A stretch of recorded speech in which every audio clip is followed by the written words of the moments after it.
তারপরে ফুল দিয়ে বরণ করবেন মোহাম্মদ মুজিবুর রহমান। আপনারা সকলেই ধৈর্য সহকারে শুনেন, ম্যাডাম কথা বলতেছে। আজকে আমার এতগুলো ভাই বোন সবাই উপস্থিত, আপনাদেরকে সাক্ষী রেখে বলছি, এমপি চুরি না করলে, সরকারি হোক আর বেসরকারি হোক আর বিরোধী দলের হোক আর স্বতন্ত্র হোক, কাজে কইলাম কোনো অসুবিধা হয় না। সরকারি এমপির বরাদ্দ যা, বেসরকারি বা স্বতন্ত্র এমপির বরাদ্দ কিন্তু সমান। মুশকিল হচ্ছে এমপি সাহেব রাখে 50%, এমপি সাহেবের চামচা রাখে আরো 25%। এই 75% তো হেনেই শেষ। ঠিকাদারে বাকি 25 থেকে 5 ভাগে কাজ করে, 20 ভাগ পকেটে ভরে। এমপি চুরি করলে তো ঠিকাদার চুরি করবে। এমপি যদি সৎ হয়, কোন ঠিকাদারের বাপের সাধ্য নাই চুরি করে। এমপি যদি কাজ করতে চায়, সরকারি আর বিরোধী কইলা কথা নাই, কাজ কইলাম করতে পারে।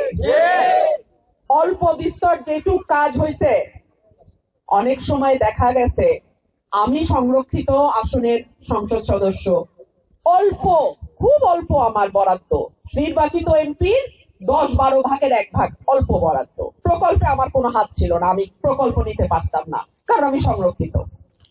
ওই সময়ও আমি টিয়ার কাবিখা দিয়ে যেটুকু সম্ভব, রাবিশ ফালাইয়া, ইট ফালাইয়া, খোয়া বিছাইয়া যেটুকু সম্ভব করছি। কিন্তু পাকা রাস্তা, ব্রিজ কালভার্ট করতে হইলে আমাকে নির্বাচিত এমপি হইতে হবে।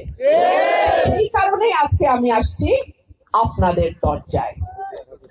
এই এলাকায় আমি জানি আমার অনেক ভাই বিদেশে চাকরি করে, অনেক প্রবাসী ভাই আছে আমার।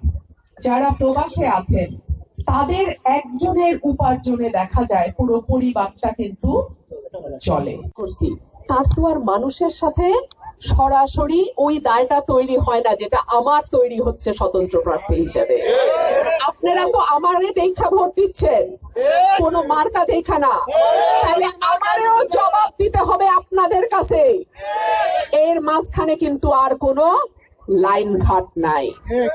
সেই কারণেই আপনাদের কাছে আমি এই নির্বাচনের 5টা বছর আপনাদের কাছে আমি চেয়ে নেই। যদি আমি পরীক্ষায় পাশ না করতে পারি, আপনারা আমাকে ভবিষ্যতে আর ভোট দিয়েন না। আর যদি আমি পরীক্ষায় পাশ করি, যদি উন্নয়নের দৃশ্যমান ছোঁয়া আপনার এলাকায় লাগে, তাহলে আপনাদের কাছে আমার বিনীত অনুরোধ থাকবে, যেই মানুষ সৎ, শিক্ষিত, যোগ্য, যেই মানুষ আপনার হক মেরে নিবে না, যেই মানুষ আপনার জন্যই কাজ করবে,